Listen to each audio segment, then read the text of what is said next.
Greetings and welcome to In-Depth. I'm Dike Rostant. It is always a pleasure speaking with educators who are willing to disrupt established systems in light of methodologies that better favor the region.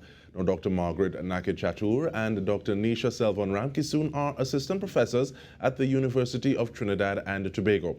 They join us now to discuss work that went into the production of a new publication.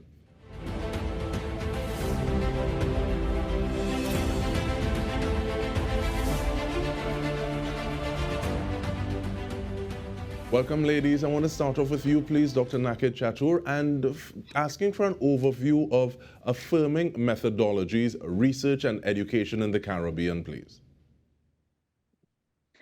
Hi, everyone. Good to be here. Thank you, Dike, for having us on. Affirming Methodologies, Research and Education in the Caribbean is a co-edited version by some scholars, Professor Nakhid from the University of Technology in New Zealand, Professor Camille Nakhid, Annabelle Santana Fernandez from Cuba, Dr. Shakisha Wilson from Jamaica, and myself from Trinidad and Tobago.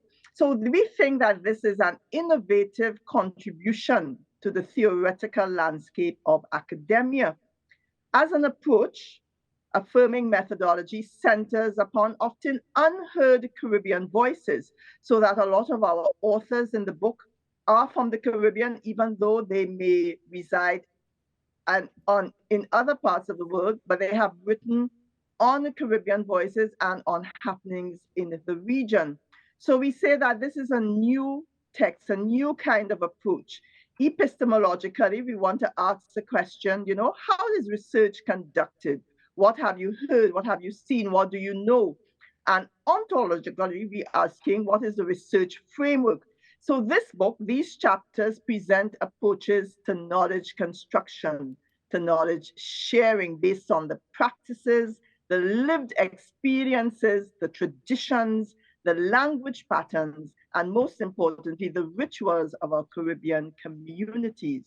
So that affirming methodologies, we have called it a culturally affirming methodologies, is an approach to what we know in the Caribbean, to our communities in the Caribbean, and especially to research that centers on our lived experiences and does not default to Western frameworks. And just in a nutshell, this book, we're saying, because for far too long, there are many persons who have talked about moving away from what they see as too dependent on Western frameworks. As far back as in the 1970s, we had people like George Beckford and Lloyd Best talking about the emphasis and the need for frameworks of independent Caribbean thinking to be had in academia. And in 2010, we had Simmons also talking that universities, academia, tertiary level, are crucial in making the move towards a more indigenous approach that has not been formulated. So here we are in 2022. We have done what 1970s and the 2010 persons have spoken about. We have moved the conversation forward, and we have developed an affirming methodology for research in the Caribbean with Caribbean peoples. And you say that, and that is nothing to sneeze at, and you say 1970s, work from then and even beyond to now. But I want to ask you, Dr. Selvon Ramkissoon, why now? Why at this point in time, 2022? What's the gap, what's the opportunity that allows you to be able to do that, or to say, okay, well, put in the work that has led to this point? Yeah, so as Margaret is explaining, Caribbean researchers have long known the importance of indigenous knowledge, and they have been using the methodological tools available to them to do so. But since the 70s, as she pointed out, researchers have been thinking about how to develop more culturally relevant methodologies to capture Caribbean lived experiences. So from 50 years of thinking of this, or just over 50 years of thinking of this, what this collection was able to do was to have come at a time when researchers can actually share their journeys in pursuing this culturally relevant research. And your chapter specifically, Dr. Selvon Ramkissoon, is based on adopting an endonormative approach to language for the Caribbean. Yes. Break that down for us, Right. please. Yes, right. So it's endonormative, meaning from within. So we had five researchers working on this chapter. Now, I just want to to start by saying that this chapter came out of the five researchers who, coincidentally, over COVID, we used to have virtually what we would call a ling lime because we were in different parts of the world, either because of work or because of being stranded there. And so when Margaret had invited us to contribute to a book about liming methodologies, it was really right up our alley because we were liming and talking about linguistics. So I will tell you what each of us were doing in our subdisciplines of linguistics. So my field is in language education. So I was looking at the development of education curricula, language curricula. And I used a methodology called critical discourse analysis, which is actually from Europe. But because in part it looks at power relations, it was very useful for me to use CDA because I was able to then show patterns of linguistic discrimination and inequality in the framing of our educational policies at the time. But also I was able to show how within the system, people found ways to reconstructively reclaim power. My colleague Samantha, who is a linguist that looks at language acquisition, so she works with children, she noted, for example, that the standardized language assessments used by speech language therapists were based on foreign norms. And she realized that she needed to adjust these assessments to be more culturally relevant before using them in her own research. And she also noted that representation is crucial. So things like socioeconomic status and geographic distribution, ethnicity, all of those were sampling targets that she found necessary to be able to have children as participants. And she was able to then create a list of questions for linguists who would want to study that language acquisition in the future, how this could be done more culturally relevant. My colleagues Ben and Christiane study sign linguistics. It's an understudied area in the Caribbean. So when they started, there was very little published work in the field. And their section really highlights the issue of positionality in doing research in the Caribbean. So initially, Ben thought that it would be better to be invisible because he was hearing, he was not deaf. He was an outsider to the community. And a decade ago, he wasn't very competent in Trinidad and Tobago Sign Language. He was learning the language. So he met with a small group of deaf collaborators, and they created a repository of video resources on Trinidad and Tobago Sign Language. Now, while his invisibility was excellent in allowing the research to be led by those who will most benefit from it, this distance approach, which is a European approach really, prevented Ben from building relationships with more people in the deaf community at that time. And we want to talk about those relationships when we return from the break. We're speaking with Dr. Margaret Nakhid-Chatoor as well as Dr. Nicha Selvon Ramkissoon, looking at how it is we can have a more Caribbean-centric approach to research. Stay with us. We return with more.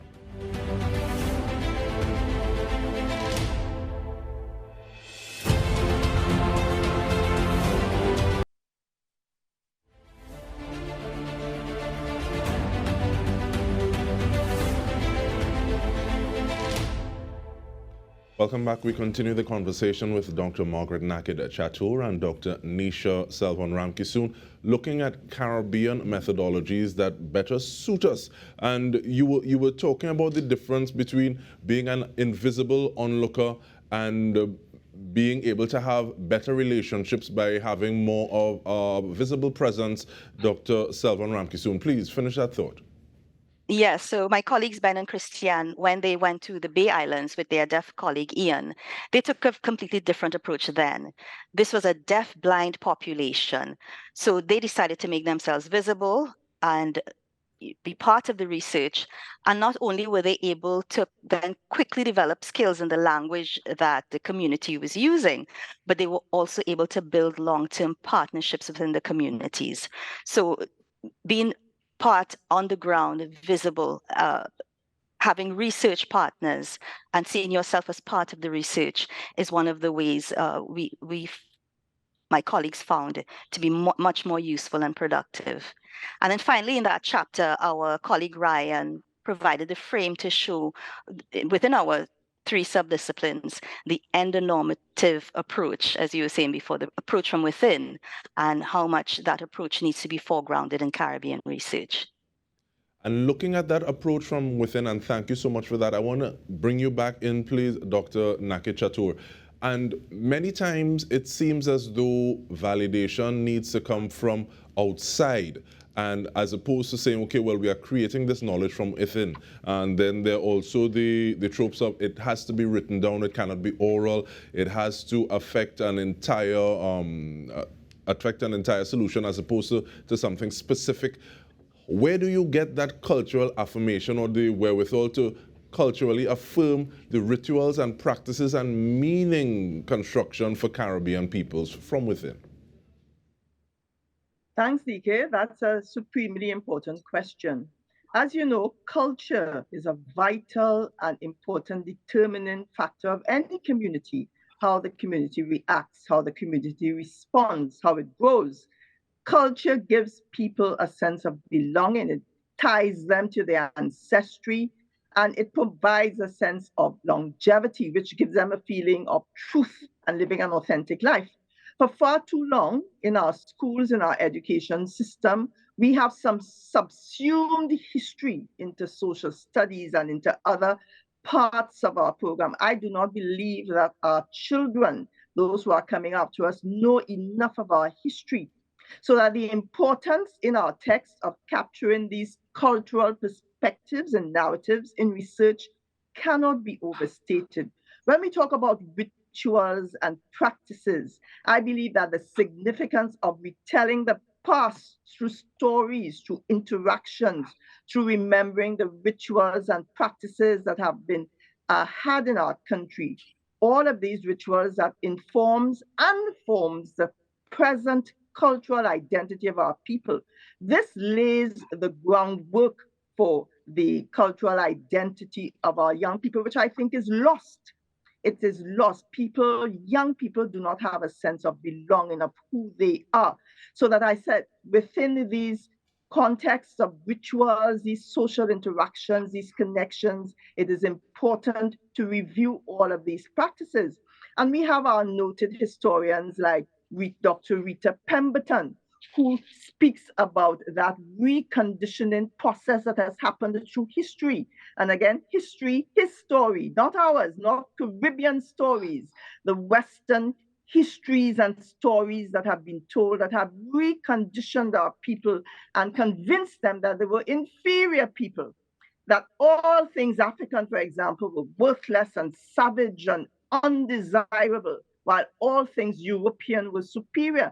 And many of our intellectuals bought into this because they felt that if they came too close to disparaging these views, that they would not be accepted into academia. So that chapter is really an exploration and affirming a necessity for cultural rituals and practices.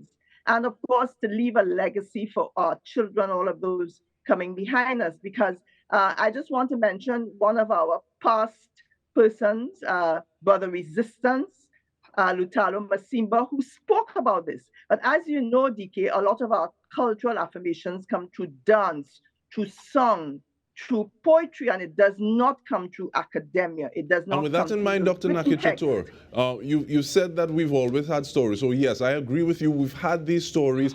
People start stories in different ways. Some people do once upon a time. Paul Keynes Douglas said that some people start stories by saying, if elected. But that grabbing on the intellectual side, having individuals secure within themselves enough, because you all have your doctorates already, but people who are looking for their PhDs using this methodology. How important is that? Because you're saying that this has happened, or this has started to begin as well.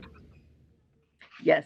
So we have one of our co-editors, Dr. Annabelle Fernandez-Santana, who was the first one to use liming methodology. And as you would imagine, Dike, once you start to use new and innovative approaches to research in the Caribbean, there's a pushback. There's a pushback in academic because they do not believe that they're ready for this, or they do not believe that it is really closely linked to the Western frameworks that they have been accustomed to.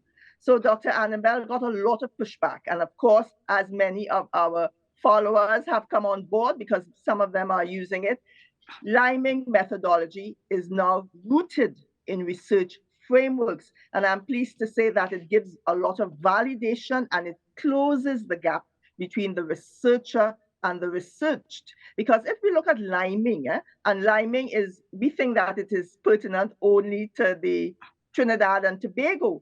But in the 2 years, 2015 to 2017, when we did a lot of our research, we realized that liming takes place all over the Caribbean, but they have other names. For example, in the Dominican Republic, we have what is known as Bemberia. In Puerto Rico, we have the Hangueo. In Jamaica, there's also the lime, but they spell it L-Y-M-E. In Cuba, we have the comedita or the compartir. And in Haiti, the loisir or the reunion. So there is liming going on with the same kinds of frameworks, the eating, the food sharing, but within these spaces, what is interesting is that people are allowed, it's a sort, as a psychologist, I see it as a sort of catharsis.